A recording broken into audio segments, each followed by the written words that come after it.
We're here at the 2016 ESMO conference in Copenhagen, Denmark, and I'm joined here with Teet Allbrick from the National Institute of Public Health in Solvania. Teet, welcome. Nice to be here. So you presented and you had some speaking engagements here at the Congress. Tell me a little bit about what you're working on at the National Institute of Health around cancer and cancer patients. We got involved at both levels, national and European. Nationally, because one of our missions, obviously, working in public health is health promotion, prevention of diseases, and cancer became one of our foci of work, of activity. Gradually, we went beyond the pure promoting activities of healthy lifestyle, nutrition, physical activity, quitting smoking and alcohol, and we went on to become the focal point, actually the coordinators of a national colorectal cancer screening program. So we are running the whole program. We have the laboratories to test for occult blood, and we also do the logistics with colonoscopists and so on, which are needed for the next step. The international level started intensely in 2006 when we were preparing for Slovenia's presidency to the European Union, and cancer was chosen as the main health topic of the whole presidency. We held a conference that had a lot of success, and it had also later responses. And one of the responses was in the creation of the European Partnership Against Cancer, for action against cancer. And furthermore, then two projects were developed. The first one bore the same name as the partnership, and it was an overarching set of activities ranging from health promotion to palliative care. And currently, we are working on the joint action, as these projects are called. They are policy support both to the European Commission as well as to member states. And this is called cancer control, and we are focusing on care.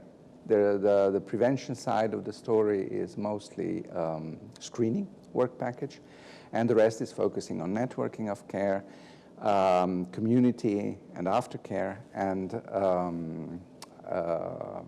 also a very important work package on survivorship. We are approaching the end of this project.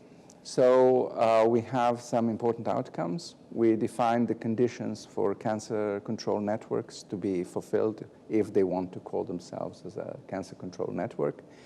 We set up a pilot network in the Czech Republic within the duration of the project, which was quite a challenge because including some legal acts needed to be changed at the national level in order to allow for that.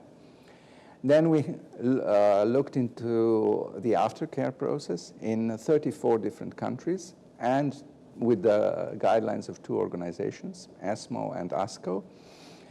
And we saw that for many national health policy makers, this period of cancer care is a little bit out of focus because the guidelines are not very precise and a lot is left to the providers. A very important outcome of our project is the designation of the so-called survivorship care plan, which every patient should be presented with and followed in any situation, regardless of how long and how successfully this patient has been treated. So tell me a little bit more about the survivor plan. Yes. So when you're diagnosed, is this something that you sit down with your oncologist and he goes through this plan with you? The same way as another topic which maybe would raise even more concerns with the patient and palliative care specialists would often say, you start palliation with the diagnosis. Although, of course, because of the stigma that the name bears, you don't really initiate that discussion. But survivorship is a different story, because today, as we look at the survival of cancer, which is over 50% in the developed countries, 55, even 60 in the most successful ones, that means that in any case, your chances of surviving cancer are very good. And so it's not something that would later become obsolete because you unfortunately lost the battle against the disease. You have to prepare. And the problem is with the survivorship challenges, it's not only about the healthcare getting prepared for the monitoring of your later, of your remission and all the stages of it, but of course preparing also the societal impact, rehabilitation, return to work or pre-morbid life.